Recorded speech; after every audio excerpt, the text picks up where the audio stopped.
Hi guys, ഇന്ന് day 3 at മൂകാംബികയാണ് കേട്ടോ. അപ്പോൾ ഇന്നത്തോടെ മൂകാംബിക വ്ളോഗ് കഴിയും.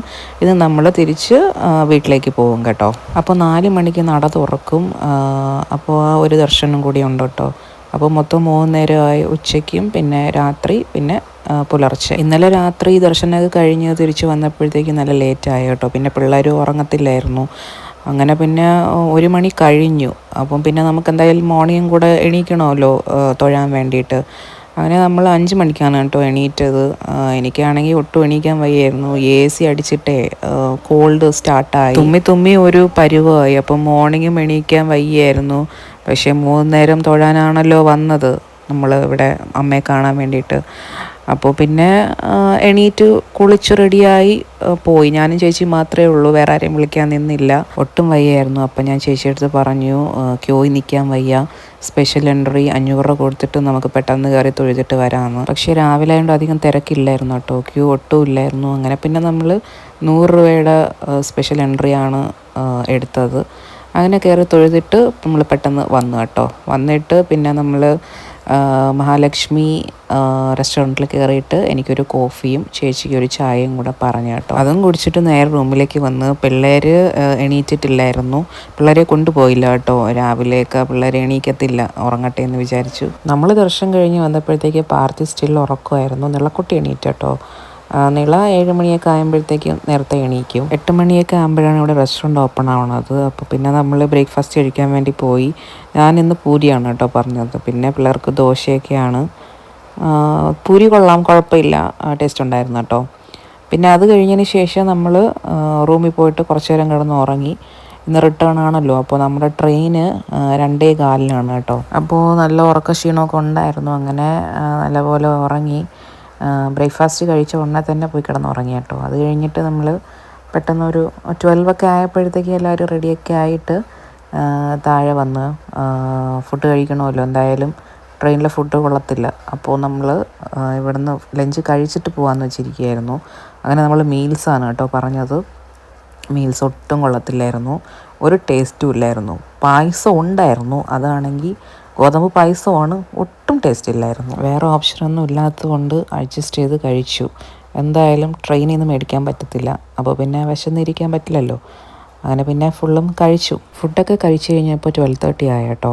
നമ്മുടെ ട്രെയിന് 2:15. അപ്പോൾ ഇവിടെ നിന്ന് 45 മിനിറ്റ്സ് യാത്രയുണ്ട്. അപ്പോൾ നമ്മൾ സ്റ്റേ ചെയ്ത ഹോട്ടൽ തന്നെ അവർ ട്രാവലർ അറേഞ്ച് ചെയ്തായിരുന്നു. നമ്മളൊരു 12:45 ഒക്കെ ആയപ്പോഴത്തേക്കും ഇവിടെ നിന്ന് തിരിച്ചു കേട്ടോ. ട്രെയിന് ബയണ്ടൂരിൽ നിന്നാണ്. പുറത്താണെങ്കിൽ മഴയാണ് കേട്ടോ. ഇന്ന് രാവിലെ തൊട്ട് മഴയായിരുന്നു. അങ്ങനെ ഹെവി റെയിൻ ആയിട്ടില്ല, ചാറ്റൽ മഴയായിട്ടേ ഉള്ളൂ. നമ്മൾ വരണതിന് മുന്നേ ഇവിടെ ന്യൂസായിരുന്നു നല്ല ഹെവി റെയിൻ ആണെന്നൊക്കെ. പക്ഷെ എന്തോ നമ്മളെ അമ്മ കടാക്ഷിച്ചു. മഴയൊന്നും ഇല്ലായിരുന്നു, നല്ലപോലെ പ്രാർത്ഥിക്കാൻ പറ്റി, ഒരു കുഴപ്പമില്ലായിരുന്നു, ഒരു തടസ്സവും ഇല്ലായിരുന്നു കേട്ടോ. AC-യുടെ പ്രശ്നം കാരണം എനിക്ക് കോൾഡായി, അതാണ് ഞാൻ ഈ തുമ്മി ഇരിക്കുന്നത്. എന്നാലും കുഴപ്പമില്ല, ഹെൽത്ത് ഓക്കെയാണ്, വേറെ പ്രശ്നമൊന്നുമില്ല. വേർ ഇസ് മൈ ട്രെയിൻ നോക്കിയപ്പോഴത്തേക്കും ട്രെയിൻ ലേറ്റാണ് കേട്ടോ. ഒരു 1 hour ഓളം ലേറ്റാണ്. പിന്നെ നമ്മൾ റെയിൽവേ സ്റ്റേഷനിൽ പോയി അങ്ങനെ അങ്ങിരുന്നു. 2:15 ട്രെയിന് ലാസ്റ്റ് വന്നത് 3:30 കേട്ടോ. അപ്പോൾ അത്രയും നേരം നമ്മൾ റെയിൽവേ സ്റ്റേഷനിൽ ഇങ്ങനെ ആയിരുന്നു. പിന്നെ നമ്മൾ ഉച്ചയ്ക്ക് 12 മണിക്കല്ലേ ഫുഡ് കഴിച്ചത്. അപ്പോൾ അതിൻ്റെ നല്ല വിശപ്പൊക്കെ ഉണ്ടായിരുന്നു. അങ്ങനെ പിന്നെ സ്നാക്സൊക്കെ മേടിച്ചു കേട്ടോ. അവിടെ ഒരു കുഞ്ഞ് സ്റ്റാളുണ്ടായിരുന്നു. അപ്പോൾ അവിടെ നിന്ന് സ്നാക്സും അതുപോലെ ജ്യൂസും ഒക്കെ കുടിച്ചു. 3:30 ആയപ്പോൾ ട്രെയിൻ എത്തി. നാഗർകോവിൽ എക്സ്പ്രസ് ആണ് കേട്ടോ. കയറിയപ്പോഴത്തേക്കും നമ്മൾ അങ്ങോട്ട് പോയതുപോലെ തന്നെ തിരിച്ച് ഒരുമിച്ച് സീറ്റ് കിട്ടിയില്ല. പിന്നെ ടീച്ചറിൻ്റെ അടുത്തൊക്കെ പറഞ്ഞ് അഡ്ജസ്റ്റ് ചെയ്ത് നമ്മൾ അങ്ങനെ ഇരുന്നു.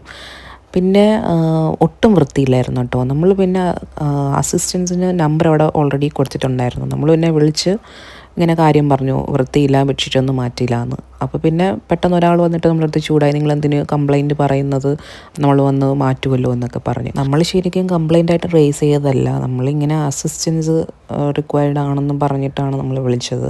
കാരണം ബെഡ്ഷീറ്റൊക്കെ ഓൾറെഡി യൂസ്ഡ് ആയിരുന്നു. അപ്പോൾ അതിങ്ങനെ കിടക്കുമ്പോഴത്തേക്കും നമ്മളങ്ങനെ അതിൽ കിടന്നുറങ്ങും. അപ്പോൾ അത് ഒന്ന് മാറ്റി തരാൻ വേണ്ടിയിട്ട് നമ്മൾ അസിസ്റ്റൻസിൽ വിളിച്ച് പറഞ്ഞതുകൊണ്ട് അപ്പം തന്നെ മാറ്റി, ഇല്ലെങ്കിൽ അവർ മാറ്റത്തില്ലായിരുന്നു.